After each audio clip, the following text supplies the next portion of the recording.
Baltimore Ravens are coming off a huge win against the Miami Dolphins in week number 9, and now they can turn their attention to the trade deadline that's coming up in just a couple days. And Baltimore is being linked to some big trade help. We'll talk about that and so much more coming up on Locked On Ravens.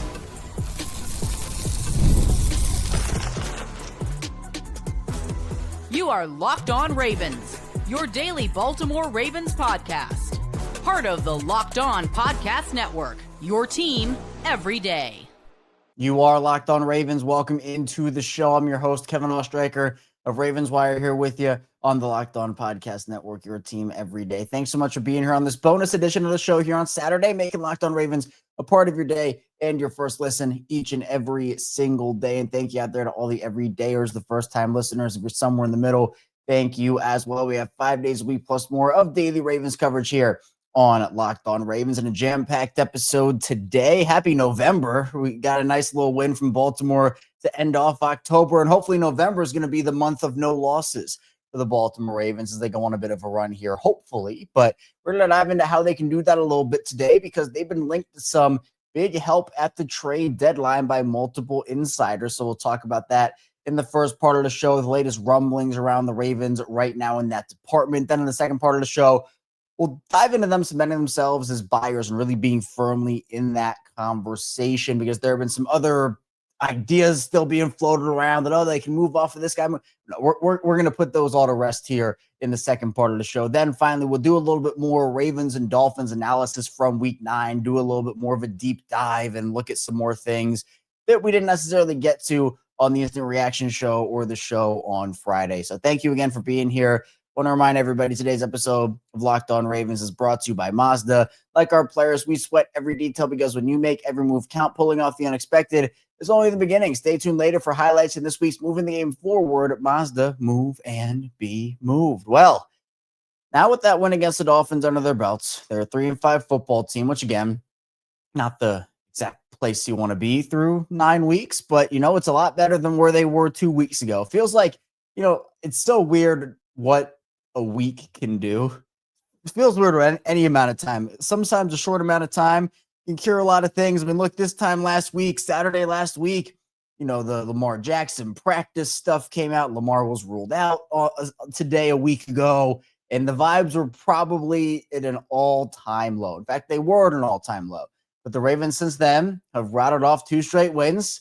They have added 2 wins to their total, and the vibes are all the way back. Maybe not all the way, but they're getting there, right? I mean, they're a lot better than they were last weekend. So crazy what a week can do. And now the Ravens, as we'll get to a little bit in the second part of the show, they've cemented themselves firmly in the buyer category. Now, there have been multiple reports, not just after the game, but even before the Dolphins game and even before the Bears game, about kind of where this team could stand during the trade deadline. So Albert Breer over at SI, he wrote an article. This was after the game. This was yesterday on Friday, about what he'd been hearing throughout the league. And he talked about the fact that the Ravens, and this seems to be kind of the consensus right now among multiple different insiders, but the Ravens looking for defensive help. And he mentions the Lions, Ravens, and Commanders, and also the Eagles all have shown interest in adding edge rushers. Now, it's not just the edge rusher position Baltimore has been linked to, but again, that seems to be the consensus here. Jordan Schultz, he said that he said look for Baltimore to make a defensive move or 2 at the deadline. You have Diana Rossini talking about it. Ian Rappaport has talked about it. Like, it just feels like all the cards and everything people are saying is lining up for Baltimore to really try to bolster or add some pieces to their defense over the next couple of days. Again, the deadline is Tuesday, so the Ravens have an opportunity. There's no game on Sunday for the Ravens. They can focus. I mean, their sole focus, especially for Eric DeCosta, can be deadline. Now, edge rusher seems to be, the area that a lot of people are looking at right now, myself included. Ian Rappaport reported that the Ravens were looking at that defensive help, and then another insider, I can't remember off the top of my head who it was right now, but the Ravens were actually linked to cornerbacks. So there's a lot of different, I think there's a lot of different defensive help the Ravens could bring in, but corner's interesting. So the Ravens made 2 trades last year. They traded for a corner in Tre'Davious White, but they also traded for Deontay Johnson. And we're going to all the off-field stuff with Deontay and how that ended. Like, I'm not going to talk about that aspect of it. But when he was acquired, people were like, oh, okay, like wide receiver was somewhat of a need. Like they needed a guy to step up next to Zay Flowers and Rashod Bateman, but it wasn't the biggest need. It wasn't the biggest area of need the Ravens had at that time. It was a need, but it was kind of lower down on the totem pole than, a lot of other positions that they could have gone out there and get. Cornerback seems to be that for me right now, where I don't know why you would trade for another cornerback personally when you already have Marlon Humphrey and Nate Wiggins. I don't know what the heck's going on with Jaire Alexander right now. I said, I put it out on Twitter on Thursday before the game. I said, and social media too, Instagram, I said, if the Ravens aren't going to use Jaire, just trade him. I mean, put him in a package like you did with Odafe, get someone in who can help you out like Elohi Gilman has for this team. If you don't have a plan, then there's no reason to keep him on the roster. And, maybe they do. Maybe he wants to gear up to January. But, Ian Rappaport reported on Thursday that Jaire was a healthy scratch. So I don't necessarily know what's going on there. But corner to me is not the area of need the Ravens need to be going after right now. It certainly is as edge rusher, and that is what Albert Breer reported there. And that seems to be the consensus. Defensive line also feels to be another one. But the way that the Ravens have used Kyle Hamilton, he almost is an edge rusher for this team at this point, how the Ravens have utilized him there at times. But no, there haven't been a lot of names linked to Baltimore, at least by insiders. There's a lot of speculation about which players could come to Baltimore. Obviously, we saw on Thursday night if a Bradley Chubb or a Jalen Phillips or a Matt Judon, even on the interior, could Zach Sealer be coming? The Dolphins actually parted ways with their GM, Chris Greer, yesterday. So, now Miami definitely is most likely going to be in full sell mode. And for Baltimore, that gives them an opportunity to pounce. And those are the types of teams, we talked about this yesterday, those are the types of teams you have to look at right now. Teams that are clearly out of contention and want to get some draft capital in there. So teams like the Saints and the Titans and the Dolphins and the Jets, like those teams are going to be looking to move off of some of their pieces to get draft capital. And here's the thing with the Ravens. The Ravens are projected. I've talked about this. If you're an everyday, you've been listening to me for a while here, you've heard me talk about this over the last month or so. The Ravens are projected to have 5 fifth-round picks this year. Not 1, not 2, not 3, not 4, 5 of them. I don't need to see another draft class, like the one where Eric DeCosta had 6 fourth-round picks or, multiple picks in one round. The Ravens don't need that. I would go out there, give away multiple of those picks to get someone in here, multiple people in this building that can help this team win now. They have the potential to go on a major run. And there are names out there that you can think about, right? I talked about those Dolphins players, but you can also look to the Jets with a Jermaine Johnson. Will McDonald probably won't be made available by them, but he's a potential option in Tennessee. Arden Key. I know people are looking at some of the other bigger names too on the interior, like Jeffrey Simmons or Quinnen Williams. Quinnen Williams seems to be a favorite of a lot of people, and I like Quinnen Williams too. Dexter Lawrence is another name that's been floated around out there. Like, there are some interesting names on the defensive side of the ball, but I think to me, you have to focus on the trenches because you want to get guys that can complement Travis Jones and complement Kyle Hamilton when he's moving around like a Swiss Army knife and take some pressure off of Kyle Van Noy and Mike Green and those guys on the edge. Now, it'd be really nice if the Ravens went out there and made like 4 trades. Go get an edge rusher, go get a D lineman, go get an O lineman. Kevin Zeitler in Tennessee seems to be the one that a lot of people are looking at. There were rumors that maybe Cesar Ruiz on the Saints could be made available. He was a first-round pick a while back, and, he was someone that was linked to the Ravens back in that draft class. So, maybe he's an option. But, it'd be nice if they could go make like 3 or 4 trades, go out there and like just boom, but just get everybody in here. That's probably not realistic. Unfortunately, I would probably expect like 3 moves is probably like ideal. But realistically, it's probably going to be 1 to 2. I'd say 2 is probably what my prediction would be. And I would love a Kevin Zeitler, but I don't believe they're going to make that move. I would love to be proven wrong. And maybe that's another Locked On Ravens reverse jinx we can put on the table. So we can maybe say, oh, the Ravens will never do that, right? And then the Ravens do it. And we're like, oh, look at that. We reverse jinxed it. But I would expect them to try to really bolster the trenches. Or honestly, I could see like the Ravens, they love their secondary. They invest so much money, so many assets into that secondary. It's not impossible they go out there and add another corner for depth purposes. I mean, we know that you can never have enough corners, and we know that here in Baltimore because we have seen teams like 2014, which I will never get over, get decimated. They had you and I out there at cornerback in 2014, so you never have enough of them. That could be another option at this point. But again, it seems like the consensus from insiders right now, and again, we'll continue to talk about the latest news and updates over the course of the days leading up to the deadline. So right now, it seems like a lot of people, a lot of insiders are aligned that the Ravens, they're looking for defensive help right now. They're calling around. And while no specific names have been mentioned at the time of this recording, as we get closer, I'm sure the Ravens will be linked to a couple. But we also know the Ravens like to keep things close to the vest. So we'll kind of see if they hold that close or if maybe we'll hear. I mean, with Malaki during the draft process, no one thought that was real because the Ravens never let that stuff get out. But there were reports about the Ravens loving Malaki, and look what happened. The Ravens drafted Malaki. So trade deadline is always exciting. One of my favorite times of the year. I love talking about this stuff. Guys that could fit the Ravens. And coming up in the second part of the show, we'll continue that conversation, plus looking at why the Ravens have firmly cemented themselves as buyers and nothing else. So be sure to stay tuned. A lot coming your way here on Locked On Ravens. This episode is brought to you by Mazda's moving the game forward. For those who believe it's not just about playing the game, it's about redefining it. There are moments that do more than put points on the board. They move crowds, move culture, and keep moving the game forward. And this week's moment that moved the game forward is another sequence, team effort, special teams, defense, offense. Jordan Stout, he pins the Dolphins in that Week 9 Thursday night game back deep in their own territory.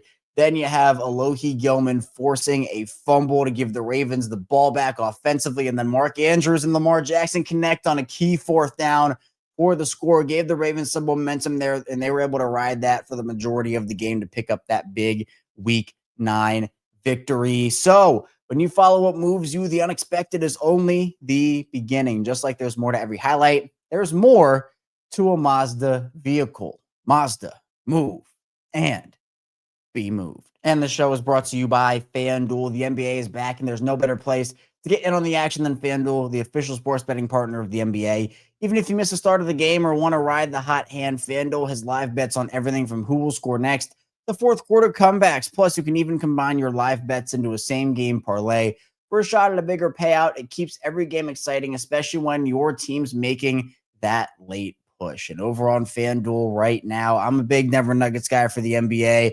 I think they have a good shot to win the championship this year. FanDuel has them right now with the second best odds to win the championship at plus 700, tied with the Cleveland Cavaliers, and only ahead of them are the Oklahoma City Thunder, who are the defending champs. So I like that number for the Nuggets. I think they made a lot of moves, have had some positive things to start the season here. So over on FanDuel, they have all of that for you. Right now, FanDuel is giving new customers $300 in bonus bets when your first $5 bet wins. So head to FanDuel.com to sign up and play your game with FanDuel, the official sports betting partner of the NBA.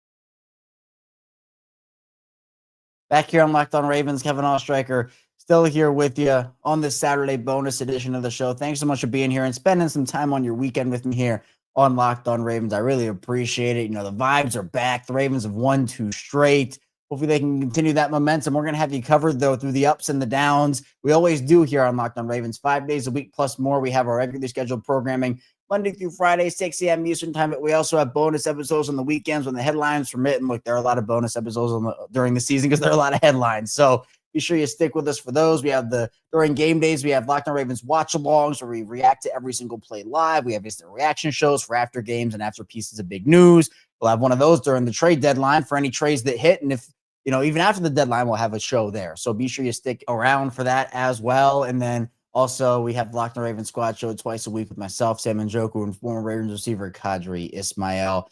Look, the Ravens, their trade deadline right now, at least the prospects of it, look very promising. It's always fun when your team is looking to acquire talent, add new guys in, and add players that can complement. We've talked about a lot of different guys. I mean, we mentioned some names in the first part of the show, but, there was always that question for the Ravens, especially with their slow start of like, okay, well, are they going to be buyers? Are they going to be sellers? Well, these past 2 weeks certainly cemented themselves as buyers, but I've seen like weird think piece articles and, different trade articles about, oh, the Ravens should trade away Mark Andrews still. Is the Ravens can do it if they can afford to do it. And I'm just sitting here like, what are we doing? What are we doing? There's no reason. Maybe if the Ravens had lost to the Bears, that would have been a different conversation. But Mark helps this team. He's an asset to this team right now. I mean, he scored 2 touchdowns like 48 hours ago. I mean, you have a great tight end room. And honestly, Charlie Kohler, who shout out, by the way, he might be pricing himself out of Baltimore at this rate. Look, at this point, it feels like the Ravens still should bring back Isaiah Likely. That was never questioned by me, but it feels like now Andrews and Kohler could be on the way out. You don't need to do that early. Like, it just doesn't make sense. I mean, what's going to happen? You get a 5th round pick in 2026 and, cool, you can get that as a comp pick. Like, there's no reason to trade away an all-pro tight end when you are trying to make a run. You have cemented yourself with your Baltimore as buyers. I'm not saying they're going to do this because, spoiler alert, they are not going to. But, I just want to make it clear here, and I'm sure that, if you're watching or listening, you get this and you understand it. Like, the Ravens right now, is it guaranteed? Their schedule is pretty soft. It's lining up for a run. Is it guaranteed they're going to, defy all the odds and make the playoffs and, be in that position? It's not guaranteed, of course, but man, they're in as good of a position as anybody right now to go do it, especially with that schedule, how the AFC North looks, and the way that they are starting to build confidence, plus their health right now. And knock on wood, we're knocking on the wood right now that the Ravens are able to stay healthy, because I think that's the biggest X factor. And it always is. That there have been great Ravens teams. I talked about that 2014 team. There have been other teams that have just been spoiled by health and not in a good way, where Baltimore seems to have the roster, seems to, have momentum, and then boom, a couple big injuries hit or a lot of injuries hit, and all of a sudden that season is done. And the Ravens have had to deal with injuries so far this season, right? With Nandu Madubuike and obviously Lamar, Kyle Hamilton. Like, they've missed a lot of key guys this year. But now you have a big stretch run of 9 straight games where you're going to play a lot of easy opponents, but no opponent truly is easy in the NFL. It's easy, quote unquote, in terms of like, not the Chiefs or the Bills or the Lions or the Eagles or any of those teams. Teams that you should be able to beat. But I think with Lamar back, I mean, you can do anything, but you got to get the pieces around him. And it's honestly not just about, because the trade deadline is really fun to talk about. I mentioned that, like, it's one of my favorite times of the year, but it's really going to come down to a lot of the players already on the roster. Like, trade deadline pieces can make impacts. Obviously, we saw that, for example, with Roquan Smith a couple of years ago when he first came to Baltimore. Like, guys can make impacts like that, but, if they don't make a move for a Kevin Zeitler or a Cesar Ruiz or someone like that, it's going to come down to Daniel Falele and Andrew Voorhees to continue to play, not terrible football. And that has been hard at times for those guys. Like, it's going to come down to those guys too, because, you can get a Quinnen Williams, you can get a Kayvon Thibodeau or one of those players, but it's also going to come down to, can Mike Green continue to ascend?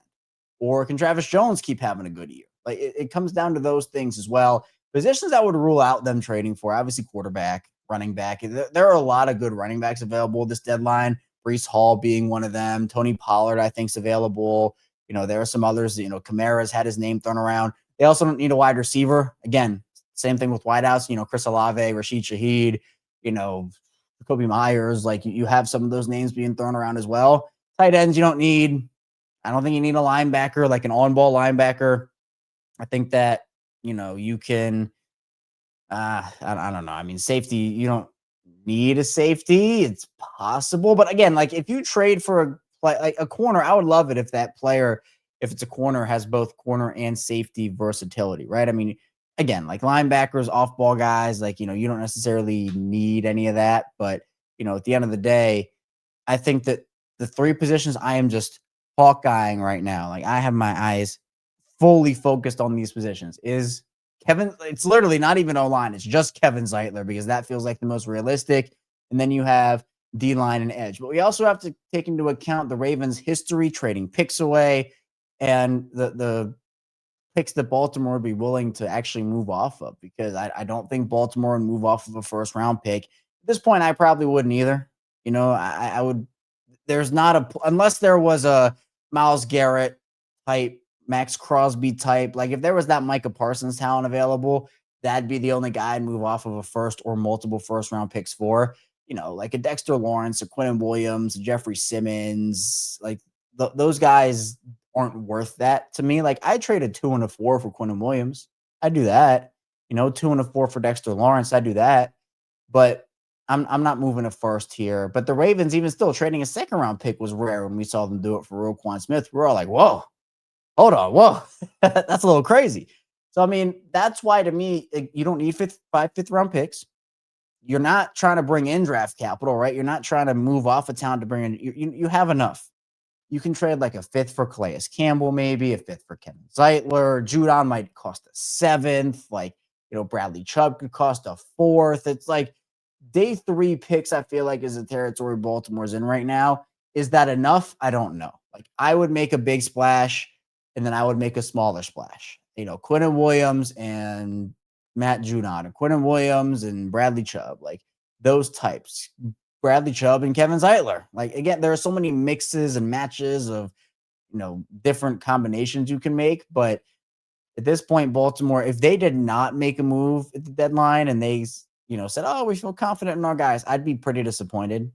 Not that I don't think they should have confidence in their guys. I mean, I think they do and they should for the most part, right? There are some positions I'm still very nervous about, but it's not about that. It's about doing what you can to bring in the players and make this roster the best that you can heading into the stretch run. We know Eric DeCosta is always working on that. He's always working the phone line. So hopefully that can be something he can do before Tuesday's deadline hits.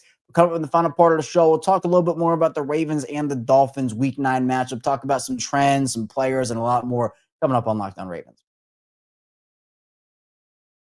First, this show is brought to you by Rugiet. Let's be real, making excuses doesn't solve anything. We've all heard them before. It's just stress, I'm tired, or it happens to everyone sometimes. But when it comes to performance, sometimes your body just needs a little extra support, and that's where Rugiet comes in. Rugiet.com offers fast-acting, doctor-prescribed treatments for ED designed to help you stop making excuses and start making moves. Rugiet makes it easy to get started. You just connect with a board-certified doctor, 100% online, no awkward waiting rooms, no in-person appointments. If prescribed, your treatment ships discreetly straight to your door. The process is fast, simple, and private, and it's all handled by real doctors. It's about confidence, connection, and getting back to the moments that matter. Visit rugiet.com/LockedOnNFL to get 15% off your first order. That's rugiet.com/LockedOnNFL. And don't forget to use our code LockedOnNFL so they know we sent you. Rugiet, stop making excuses and start making moves.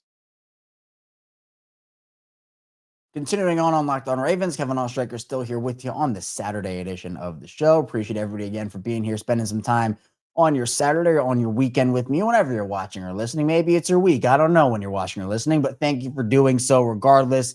Thank you to everybody who tunes in every single day. If you're a first-time listener, if you're somewhere in the middle, again, thank you for all of the support here.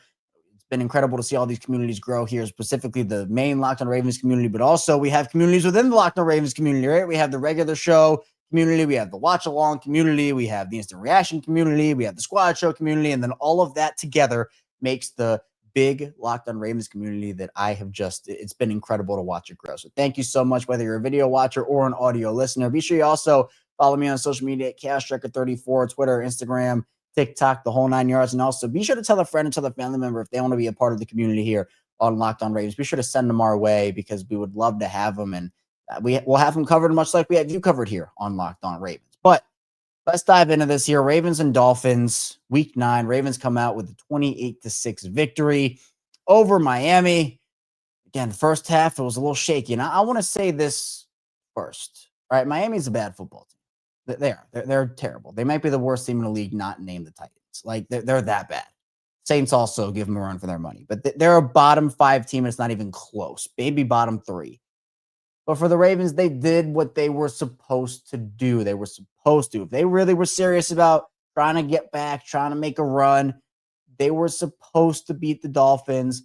Now, there were still some areas that I'd like to see them improve, right? The Dolphins made a lot of mistakes in this game, a lot of mistakes. And all you can do is capitalize, right? If the Dolphins make a mistake, you as a good team have to capitalize on that mistake. And I thought the Ravens did that to an extent, but we did see the Dolphins pick up some chunk plays. Devon Achane gave him a lot of problems. Jalen Waddle gave him a lot of problems. Felt like they were moving down the field a little bit. Like, those are all things that happened. Again, you have to improve on that stuff, and it's a lot better to improve on that after a win than after a loss. So I'm not saying it was a perfect win. I'm not saying Baltimore went out there and they it was all Ravens and no Dolphins at all. The final score would probably tell you that, but there was a lot more to it than that. So I would like to see more improvement, but they did what they were supposed to do. Lamar Jackson was magnificent in his return, 18-23, 204, 4 touchdowns, no interceptions. You have Derrick Henry, who struggled to get going early. That was mainly because of the O-line, though. The O-line could get no push up front. Ronnie Stanley, Voorhees, Falele. It was tough. Patrick Ricard got put on his butt a couple times. It was bad. But Henry ended up getting going later in the game. He finished the game with 19 carries for 119 yards. A lot of guys got involved in the pass game like we talked about. I love that Lamar spread this ball around. It really has been Zay Flowers and friends for the majority of this season. But, while Zay still led the team in receptions, yards, and targets, you had Isaiah Likely, Charlie Kohler, Mark Andrews. That entire tight end room got involved and made their presence felt. Charlie Kohler with the score, Mark Andrews with 2, and Likely with a couple of really big catches. Bateman had a touchdown. He did seem to give up on a route in this game, though, when there was a penalty that wasn't called, and he ended up arguing with the ref and got a penalty for it. So, I get the frustration, but, you can't be hurting the team like that. Defensively, again, I loved what I saw from Zach Ward with his blitz packages, pressure packages, lining Kyle Hamilton up all over the field and lining him up on the edge. And Hamilton is so quick off of the edge. And he does that thing where he turns his body. Yeah, he turns his body a little bit and then just kind of bursts off the line. Hamilton is absolutely incredible. You had a couple of half sacks in this game for Travis Jones, Mike Green, Brent Urban, and David Ajabo. So 2 total sacks for Baltimore in this game. But we talked about during the watch along, the instant reaction, and even the show yesterday for Friday, this game for Baltimore was won in a couple of different areas. One was the red zone. The Ravens went 3 for 3 in the red zone. The Dolphins went 0 for 3 in the red zone. They converted on their opportunities, while the Dolphins did not. The Ravens also forced 3 turnovers, while the Dolphins forced 0. So the defense getting the ball back to the offense in big spots.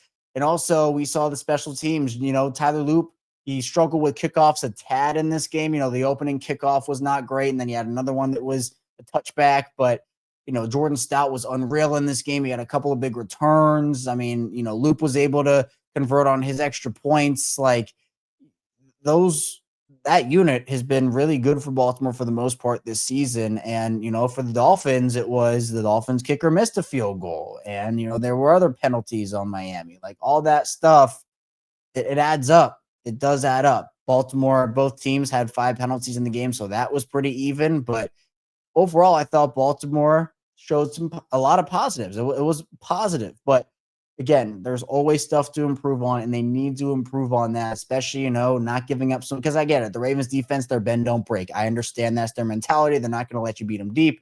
It's all about taking the short and intermediate stuff and then tightening it up when it comes to, the 30, 20-yard line of Baltimore. But again, I think just being able to get that stuff snuffed out a little earlier would be great. And then a couple other things too. But hey, a win is a win. Doesn't matter if you win by 1, win by 30, if it's ugly, if it's pretty, win's a win. The Ravens are 3-5 and in a much better spot than they were 7 days ago. So that's all I have for you here on Locked On Ravens. Thank you so much for tuning in to the show. On the way out, be sure to like and subscribe button in video form and follow along and subscribe in audio form for 5 days a week plus more of daily Ravens coverage. Coming up, I'm sure there'll be something to talk about tomorrow, the trade deadline or some other thing, because during the season, there is no shortage of headlines. So be sure to stay tuned for all we have for you here coming up on Locked On Ravens, and I'll see you right back here soon on Locked On Ravens.